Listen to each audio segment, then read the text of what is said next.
Dr. Steve Ruden, along with his twin brother, Dr. Ronald Ruden, is a co-creator of the Havening techniques. The Havening techniques are an amazing new psychosensory therapy that I believe have the potential to transform the field of psychotherapy.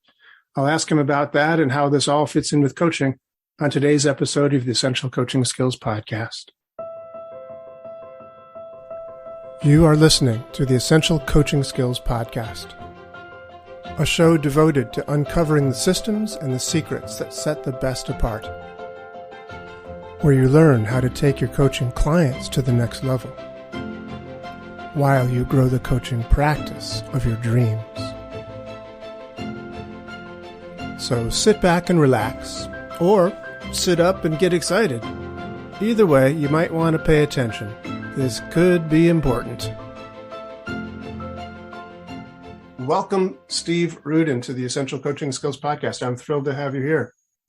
I'm really happy to be here, Doug. You're a longtime friend, and it's a pleasure to come join you and talk to you about things I know and things I don't. The things you don't know. So we'll cover all those things today. But just for the sake of our listeners, although they probably heard the introduction, that you and your brother Ron created this world of the Havening techniques. And it's an amazing thing that you guys have brought to this world. And speaking for the rest of the world, thank you for doing so. And could you tell us a little bit about that? What are the Havening techniques for the benefit of our listeners that don't actually know what I'm talking about? What are the Havening techniques? Well, simple question to get started. Yeah, but there are really simple answers to these things. First of all, the people in our community brought Havening to the world. Ron and I are just two individuals that came up with an idea that was paid forward by many, many, many wonderful people. So Ron and I look at it that we had an idea, and the people that brought this forward are the people that made it what it is today. Secondly, what is it? Well,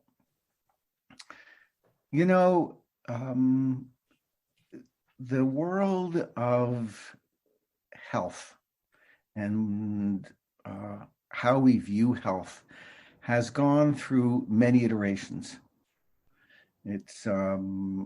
It started with maybe shamans many years ago and witch doctors, and then it became a little more codified and people became physicians. And, funny, years ago, barbers were also dentists. Mm-hmm.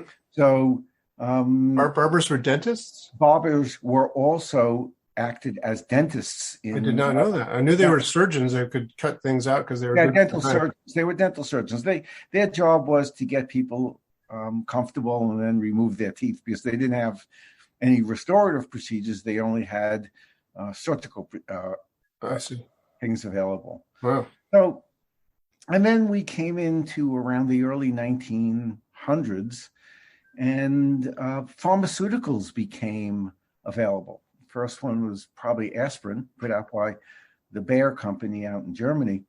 And then the pharmaceutical companies thought, well, maybe we can do this, or maybe we could do that. And that gave rise to a whole paradigm of pharmaceuticals.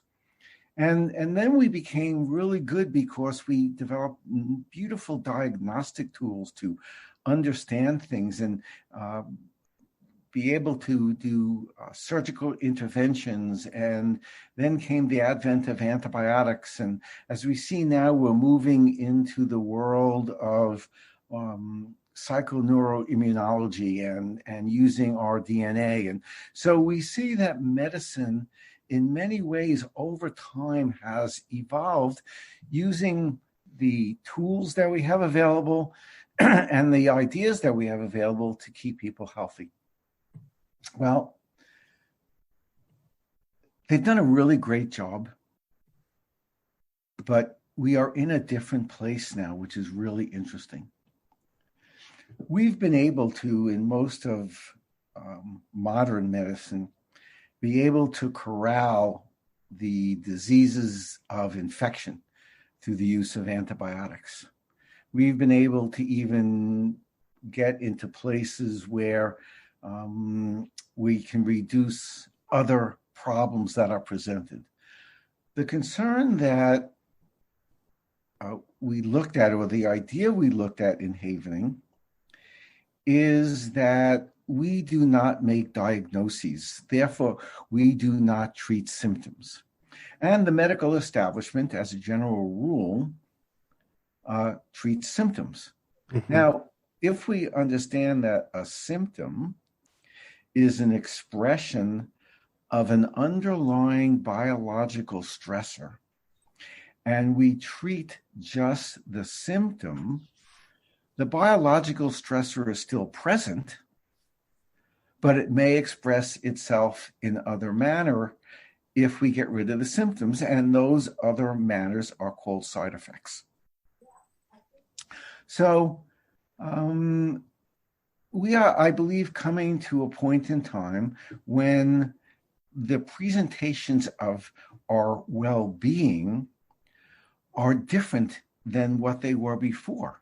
Mm-hmm. Our well-being now, what we're seeing is an explosion of autoimmune issues, diseases in which our body turns upon itself rather than having an external agent, such as a bacteria or a virus, mm-hmm. was a problem in our systems. So we're now looking at a paradigm shift. So we're not so much concerned about treating symptoms in havening.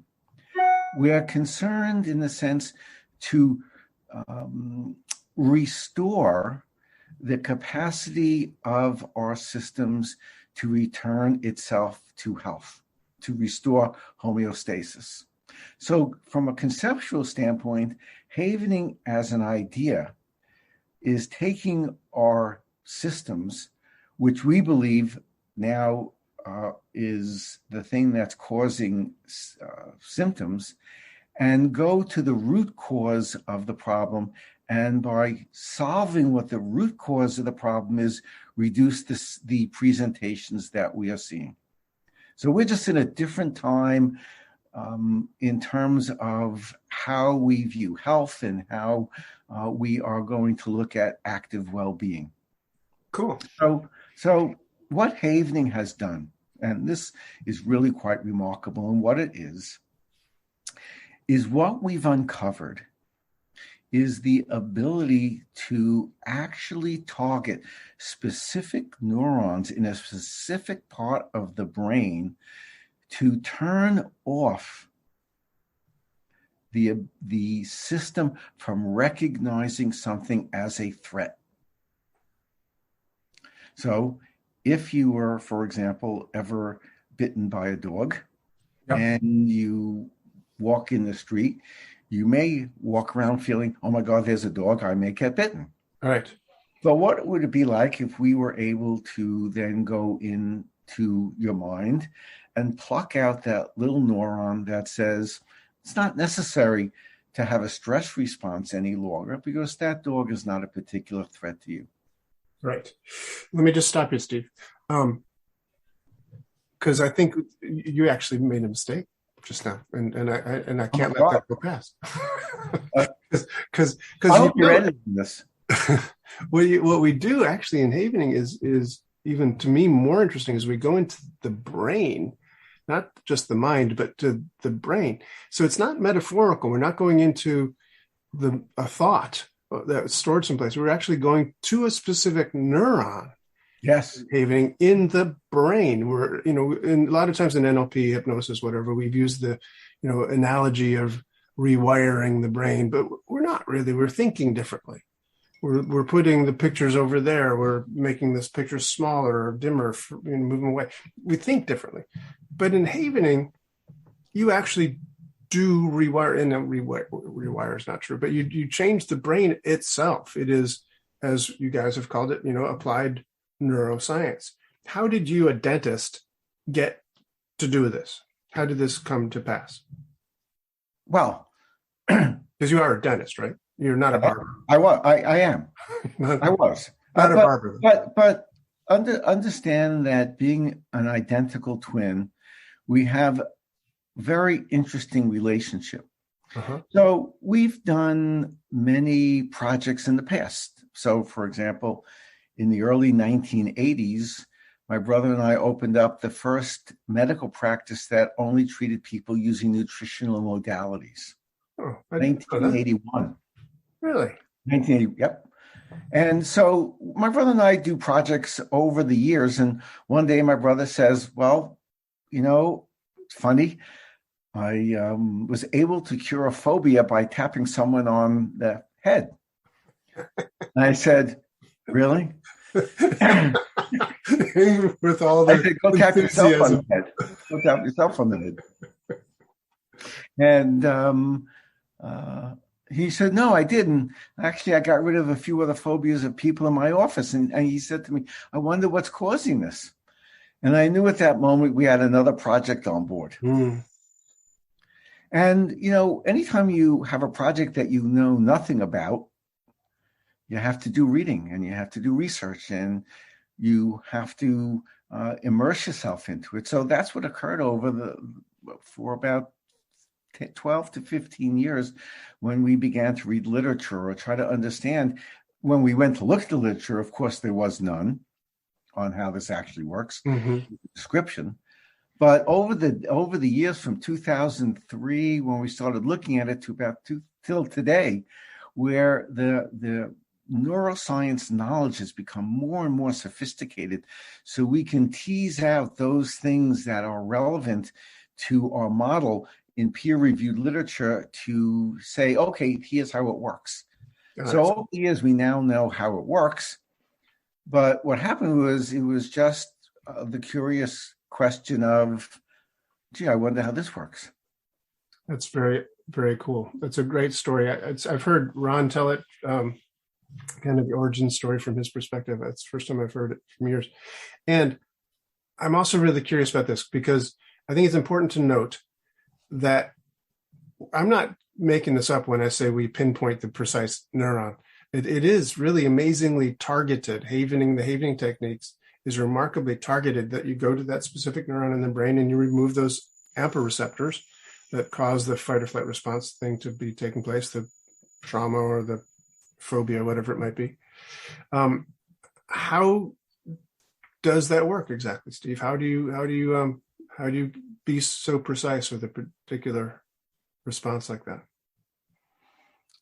Well, I'm not precise. The client is precise. Okay. So what it is that if a client has a particular problem, and what I mean by a problem is that if he thinks, or if he or she thinks about something, and that thought creates some distress, we believe that it's probably encoded in the brain in a specific place. Generally, it's encoded in the lateral nucleus of the amygdala. What's interesting about that is that the amygdala, which is an almond-shaped organelle of the brain, which is involved in keeping us safe and understanding our relationship to others and fear responses. This sends projections to another organelle in the brain called the thalamus. Now, what's interesting about the thalamus is that all sensory input has to go through the thalamus, except olfactory, including thought, has to go through the thalamus for selection for relevance. So if we have something that an event or a series of events or even some things that happen in early childhood or in birth or even in our grandparents, that alerts the thalamus to select this item. The thalamus selects the item out of all the data that's coming in because it's worried about a threat. And that sends the information rapidly to the amygdala, and the amygdala sends it on to the hypothalamus, and the hypothalamus allows for the expression of norepinephrine, adrenaline, and cortisol in the system to get us ready for any circumstance that may arise. Short term, that's great. Long term, very bad. So the issue is that the individual, the client, is very readily able to locate that neuron themselves where that thought process is. And then through understanding of the underlying science of how that thought got there, we then apply an approach that removes that particular thought from that space, the emotion aspect of that thought from that space, so it is no longer chosen by the thalamus and therefore is no longer stimulative. Gotcha. Now, that makes total sense to me. And I'm thinking that it's maybe one or two people out there listening to that who haven't heard it before might be going like, what now? So I would just like to say, this is the Essential Coaching Skills Podcast, and we will talk about coaching today because I'm very curious. You have some very nice credentials in the coaching world, as well as being obviously great credentials in the dental world and other things as well. But getting back to havening briefly, or at least right now, I don't know how brief it'll be. It might be for the rest of the conversation, but right now we're getting back.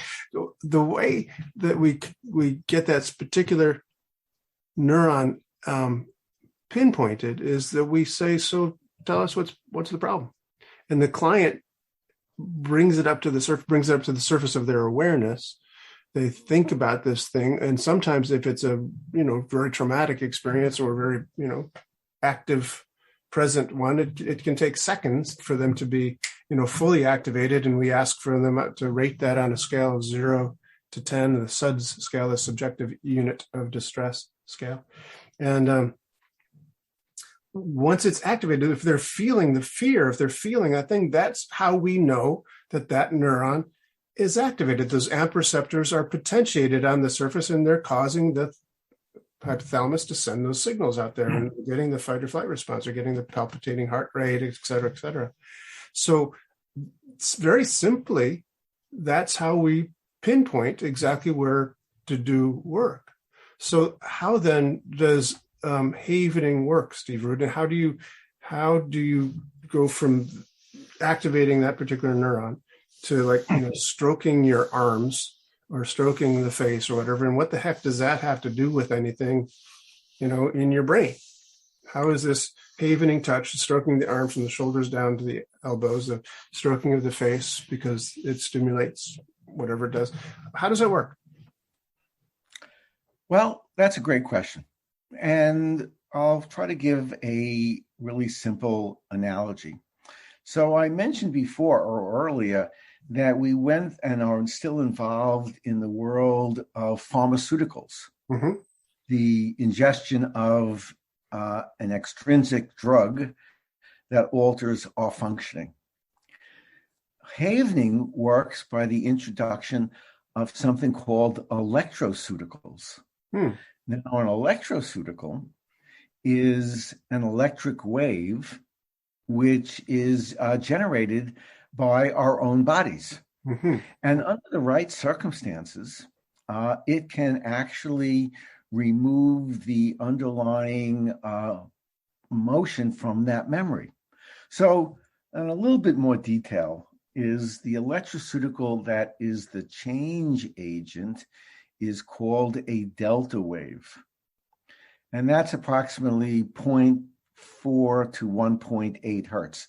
And now a hertz is how high and how low a wave goes in a 1 second moment. So this has a 0.4 from the bottom to the top to the bottom again, up to 1.8 in 1 second. So by touching your arms or your face or your hands, it creates a delta wave. This delta wave goes into your brain.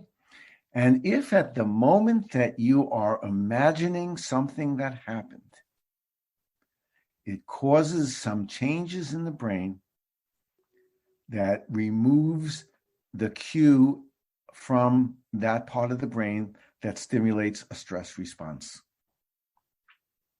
So it's all intrinsically generated. The client generates through imaginal recall the event. That neuron is activated. The client applies, or sometimes a facilitator applies touch, which, by the way, certainly is one of the most ancient modalities that Right. that are there.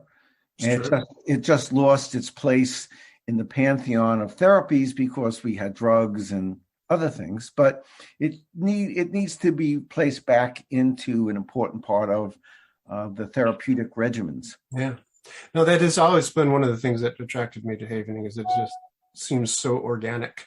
You know, it's like I've used this analogy before when I talk about it, but if a child goes running to his or her mother, because they're afraid of lightning in the dark, the mother doesn't say, "Oh, that's very interesting. Sit down, let's talk about this. And where does this come from? How long have you been having this issue? How does it make you feel?" They don't do psychotherapy. They don't do tapping. They don't start, patting them on the head. They reassure them. They stroke them. They say, "It's okay, Johnny. It's okay, whatever, Alice." It's a physical touch thing that's so reassuring and comforting, which means you bring them to a safe haven. Hence the word that you guys came up with, right? We're bringing to this place of safety, of haven. And so from a place where there was no haven, inescapability, we're bringing them to a place of safety and havening. Also the fascinating thing that I think is not been stated explicitly right now, so I'm going to go ahead and do that, is that any sensation, it doesn't have to be a stroke of the arms, any sensation at all that you see, hear, feel, anything at all, is all electrical chemical. Our bodies are electrical chemical organisms. The brain itself is this little mass of protoplasm locked between your skull. It doesn't see anything, it doesn't hear anything, it doesn't feel anything. It's all electrical chemical. Any sensation, any sound, anything you see is transduced into an electrical chemical signal to get to the brain, so the brain can say, "Oh, I saw that," or "Oh, I heard that," or "I felt that." It's all electrical chemical. And that's language. Yeah. So, but what you guys discovered is that certain parts of the body, I guess through the research of Mel Harper that you discovered, certain parts of the body that it's predominantly generating delta waves, and that you can put that to positive use because the delta waves produce oxytocin, dopamine, serotonin, and GABA in the brain. And then, of course, the calcineurin activity, which is getting into the voltage-sensitive calcium channels in the amygdala. Okay. Right? Yeah, totally right. Should I pass the science test, doctor? Certainly. Yeah, thank you. But, I mean, it's amazing to me that happens with this just very organic touch, human touch. I mean, many years ago, Doug, they didn't, like for cars, they have garages, but we never had a body garage. So we had to learn the body had to learn early on how to heal itself. Because if you had a small wound and the body did not learn how to heal itself, the organism would die. So the body had to learn healing itself. Mm-hmm. But we forgot that touch can create significant change. And even at a more profound level, all the studies show that newborn babies without touch fail to thrive in spite of adequate nutrition. So it's a fundamental aspect of mammals, of our species, of our class, of mammalia, to use intimate contact as part of our relationship issues. Isn't that interesting? Because so much of like Western medicine is touchless. Maybe doctors or dentists will No, I palpitate. touch people all the time. As a dentist? Yeah. Yeah. I invade the most highly innervated part of their anatomy. Right. Okay. But coaches don't, and therapists don't. We sit across the room and or across the phone lines or whatever and talk about stuff. Right? We talk. It's a talk therapy. My sense these days about thinking about all these things is that the secret to those things is to create a safe space for the client to make their own change. I think that if I were to look, in my coaching days, the most of the discussions we had in our didactic lectures, or some of them, related to the presence of the coach. We spent a lot of time discussing the presence of the coach and the importance of the presence of the coach. But I felt that was very, very limiting, because actually there are 6 presences during coaching. And it's really it's almost never discussed. Yeah, I don't even know what you're talking about. So please. Right. Yes. So this guy Clutterbuck, I think, wrote a number of articles on presence and how he viewed. It's in the coaching literature somewhere. You could look him up. How he viewed the relationship, and what he looked at was 3 interlocking rings on a horizontal line. So one center ring, and then another ring that is both connected to the center ring. So you have 2 separate rings and a central ring. So when you look at the relationship, we have to view from a coaching standpoint the construct of A, you have the presence of the coach; B, you have the presence of the client; and C, you have the co-joined space presence of where the work is going to be done. In a coaching terms, you could say, well, we're putting it on the table. So let's look at, from a metaphorical standpoint, you're putting it on the table. Now, what this does, which is really interesting, is it allows for both co-joined goal movement and yet at the same time autonomy of the individual. So it's not like an empathetic issue where the circles are surround each other and encompass each other. That's empathy. But compassion and creating safe spaces creates not only the ability for both the client and the facilitator to remain autonomous, but it also requires that space upon which the work is done. So those are 3 particular presences. The 4th presence is the meta presence.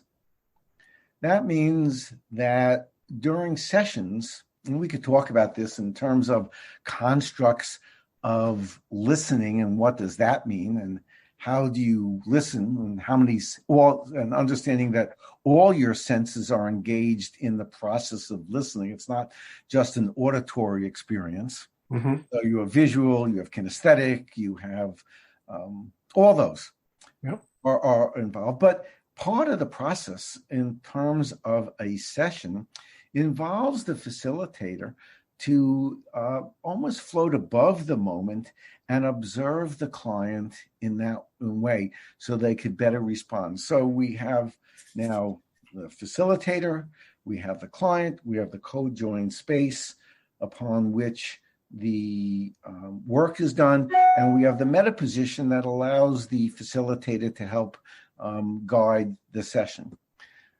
The 4th and 5th presences are part of the debrief. What space has the client moved from, and 2, because of your session. Mm-hmm. And the 6th one is what space has the facilitator or coach move to after the session as well. So we have to consider both the coach and the client, the co-join space, the debrief of both the client and the facilitator and the coach, as well as the meta position during a coaching session. That's how I view it. Okay, cool. Hey, I have a question for you, Steve. Sure. When did you start getting into coaching? You were a dentist. I got my degree in 2012. And was it? But understand this, Doug. Over the course of my career, I met and personally interacted with over 250,000 people. Wow. Coaching and communication and meeting 250,000 people under stressful situations gave me insights that no one can have unless you see that many people. Well, so, sorry, you had so coaching is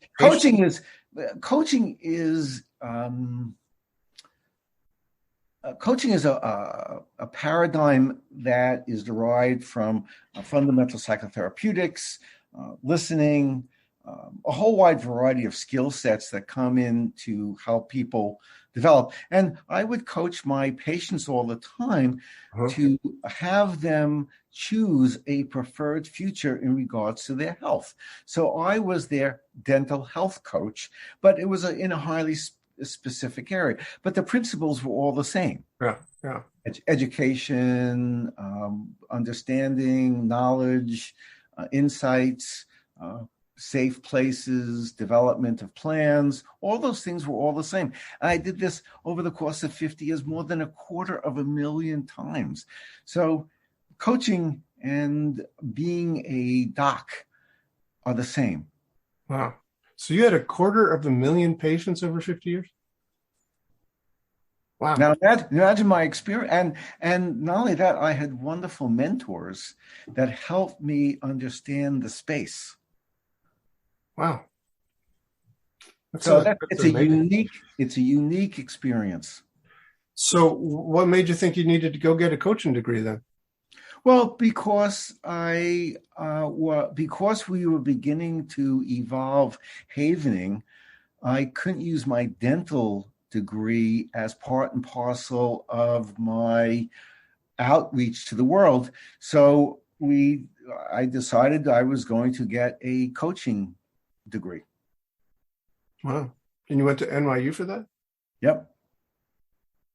I actually, the story is, and it was given at night. So I would leave my office at 5:00, drive from Long Island into the city to NYU, park my car, and did this for a couple of years to get the coaching degree, which is, traveling into New York from Long Island, to do that twice a week for a couple of years is no easy feat. No, not at all. Not at all. Wow, that's dedication. Well, I wanted to get this accomplished. And you did. And so, wow. Was it worth it? I think that all knowledge that I've gained in this journey so far has given me a greater understanding of my place in the world. And, even in our organization, how to structure it, people come into the organization, everything, it's somewhat structured, but the early days, and you were there, the early days, a lot of these things were formulated. All of the constructs that you see, even though they seem now, that's the way it is, all had to be thought out. And the coaching really helped develop structural issues that made this thing very, very non-hierarchical and open and warm and understanding that. So, it was very, very helpful in terms of how we were going to think about sessions and how we created sessions and what outcomes, all those things, all these things take from different aspects of our skill sets. Cool.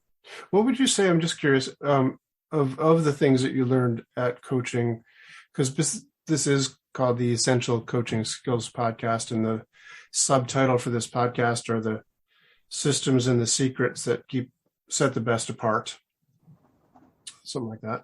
Maybe it's systems and secrets. Maybe it's secrets and systems. I'll have to go back and check. But at any rate, it's both those things. So I'm curious, what about from the coaching world did you feel was essential for havening, that, havening would not be the same without this thing that you stole, or, I think I'll tell you a funny story.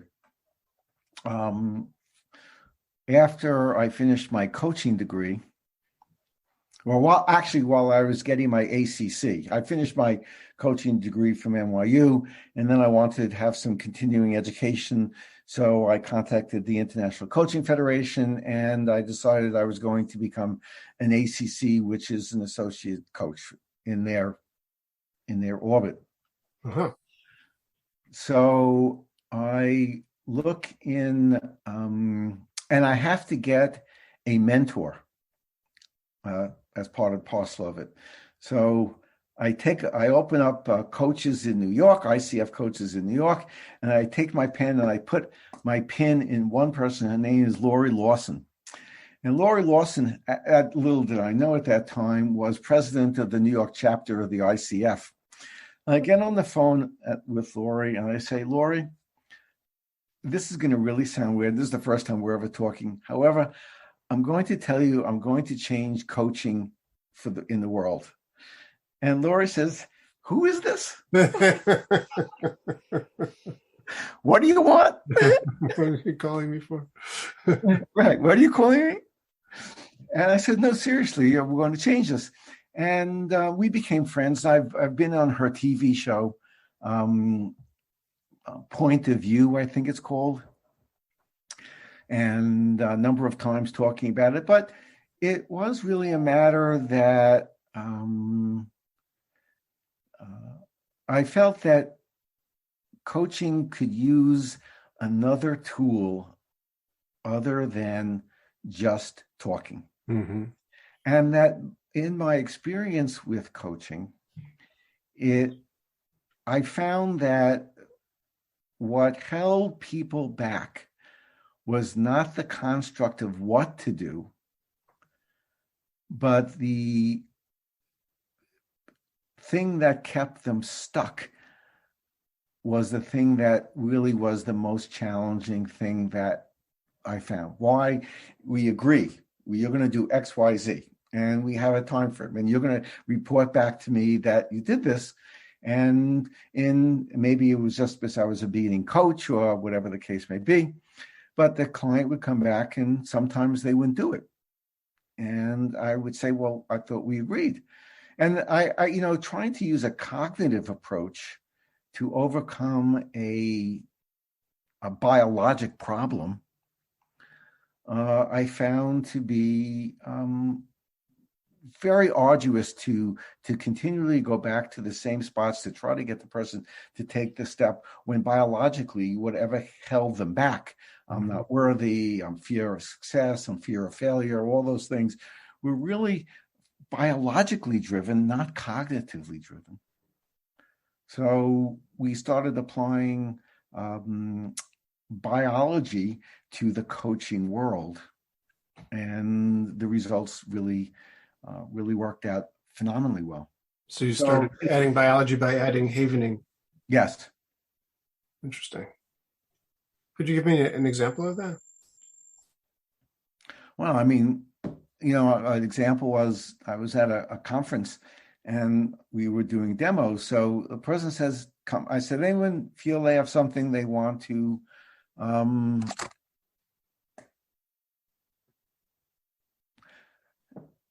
someone I know, I'll change that. Someone I know was suffering from PTSD, post-traumatic stress disorder, and they were unable to move forward. They gave up their career. They gave up a whole relationships, and they just went into their bubble. and was unable to come out because of this particular event. We are able to apply, and this person had gone to everyone to talk to, and very bright person, but this person couldn't get past this event that occurred. So through the use of havening and the ability to remove the emotional component from the event, the person was then able to shed the fear and then move forward, and was very successful in creating a wonderful life for themselves. Yeah, I can think of a number of examples where that's true in my coaching practice as well.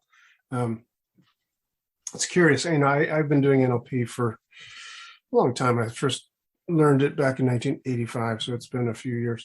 And I did very well with NLP and very well with hypnosis, added to NLP and made it all the better.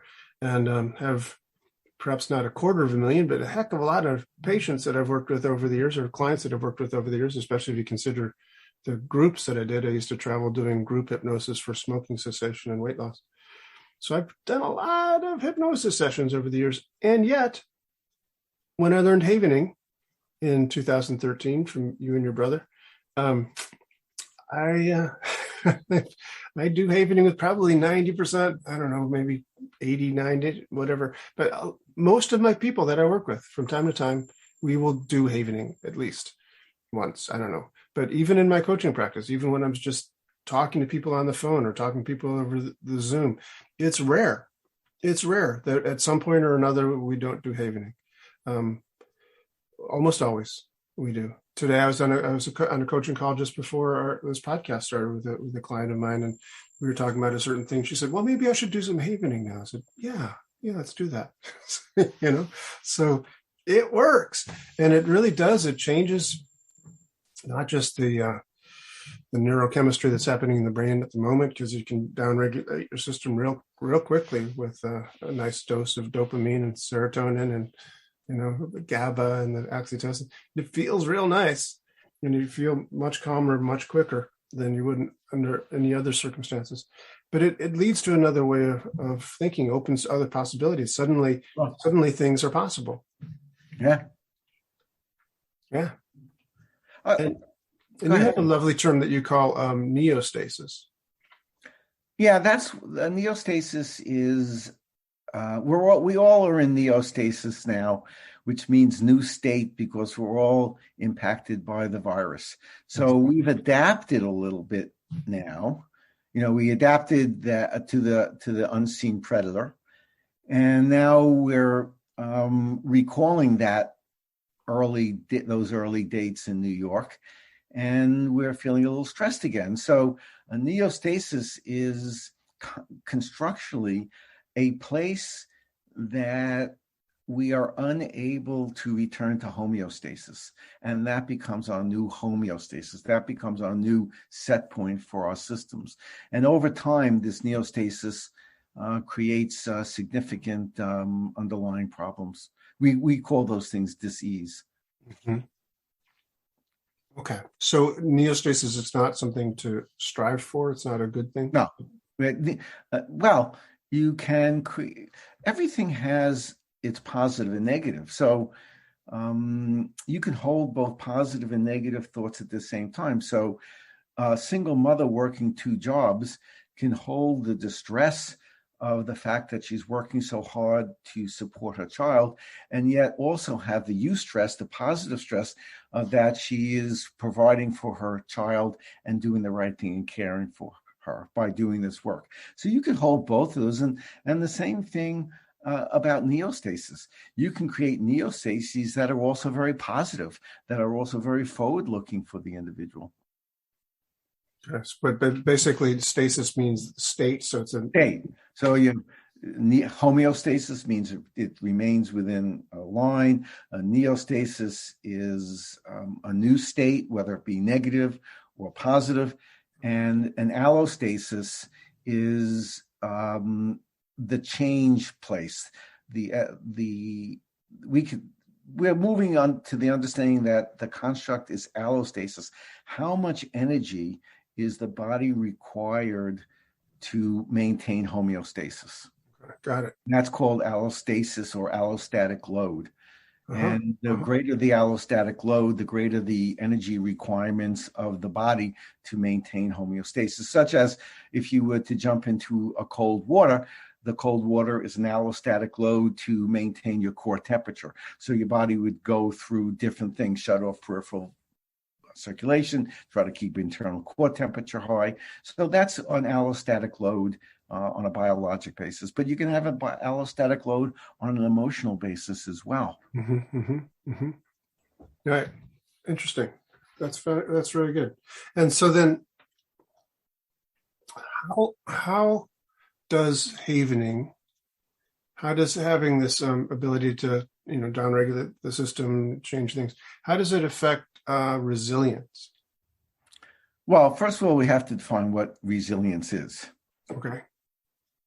Now, my brother and I have these discussions all the time, but I'm going to give you my view. Okay. Since he's not here, I think since he's not here, I'm going to give you my view. Resilience is the capacity to return to homeostasis. Okay. That's how I view resilience. Nice.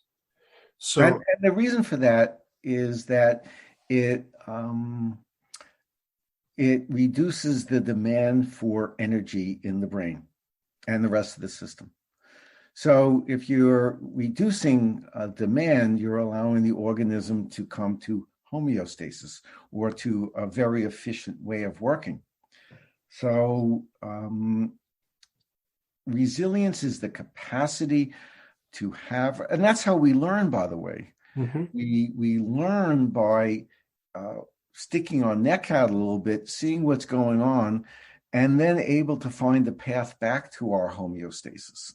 And then we learn that path to stick our neck out a little bit more, or to take on a more complex client, or to do these things. And as we gain that ability to move into a more stressful relationship and move back to homeostasis, we develop those pathways that allow us to explore in different ways. So the resilience is the ability to have a stressor and then come back to homeostasis and learn those pathways.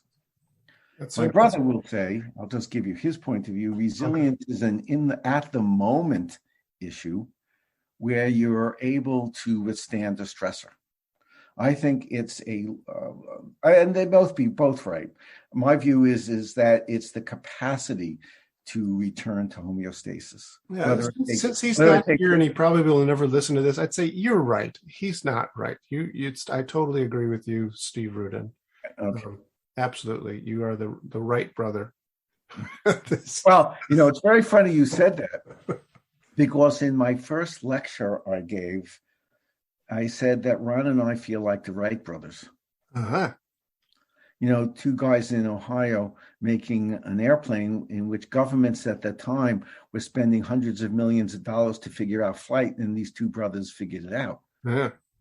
So I actually said, well, we're kind of like the Wright brothers in this. But in this case, you're the right brother of the two. So I like that. And it's also interesting in coaching that I think sometimes people are stuck because of this allostatic, homeostatic thing that there's neostasis. Well, if change, people want to do better in their life, right? They want to create self-improvement. They want to create a business. They want to, this is not normal to move up to another level. This other level is going to require other ways of thinking and being and more allostatic load. Exactly. So it's going to, so it requires unusual things, not normal things to be happening. So hence allostatic load. And part of the tendency would be to go back to where we were because that's comfortable and understood. And so in a sense, we have got to learn is to create a neostasis, a new normal, new way of being that I can handle this kind of demand on my body, et cetera, et cetera. Right. It's similar to placing iron in a hot thing and then annealing it. So after a while, you take it in and out. After a while, the iron becomes steel. Wow, cool. Nice metaphor there. Cool. Thank you, Steve. You know, it is always a pleasure to talk with you. I have great fun and great discussions with you. But I think it is amazing that the Wright brothers analogy is brought up, because it is true. I mean, you are, a couple of guys, a couple of brothers who are changing the world. I think that Havening really will. I don't know about coaching per se, but certainly this world of psychotherapy is changing rapidly, because, it's odd to think about curing phobias and curing. I mean, doctors talking about cures. You don't usually hear that nomenclature. Cure a trauma. How do you do that? And yet you are. Well, but we're moving away from the word trauma. It's a bad word. Yeah. And it's a psychosocial word. Right. And it's not appropriate. We look at it from a biologic perspective. So we call these things event-specific biologic markers. Event-specific biologic markers. Got it. So at the time of a specific event that creates the distress, the body encodes this event-specific biological marker, which informs the thalamus to watch out for it. So the thalamus then watches out for it more than it should and creates low-level stressors, which creates allostatic load, which then creates disease, and then symptoms. So then we create the symptoms. We treat the symptoms, but we don't look at what the initial sensitizing event was. And because you've done it, once you remove the initial sensitizing event, the emotional component of it, the symptomology disappears. Yeah. Just that way it goes. I have 5 minutes left. Okay. Well, then we should probably wrap up pretty soon. Yeah. So, Steve Ruden, if people, do you still do coaching? If anybody wanted to do coaching with you, is that a possibility? I do not do coaching. My time is really dedicated to running the business. Running the business of the havening.org. So if people want to find out about Havening, you go to havening.org, or they just call me up, I guess. Yeah. Hey, Doug. Yeah. Exactly. I will leave you with two of my favorite phrases for your coaching friends. Okay? Yeah. So that they will get some insight. Great. The first one is, the purpose of purpose is purpose. The purpose of purpose is purpose. Yes. You can write that down and think about it for a bit. I will totally do that. And the second one is, it's more important to be in time than on time. I like that. So those are my. Would you like to talk about them at all? Would you I just want to leave them like that and let people think about them. All right. Good. More important to be in time than on time. I agree. And it's nice to know you can have both at the same time. Absolutely. Steve Ruden, thank you so much for being here at the Essential Coaching Skills Podcast. Thanks, Doug. My pleasure. Always, anytime. Well, that's our show for today. Thank you so much for joining me. If you want any more information about today's show, please visit our website at www.essentialcoachingskills.com. Be sure to tune in again next week for our next episode and discover even more about the systems and the secrets that set the best apart.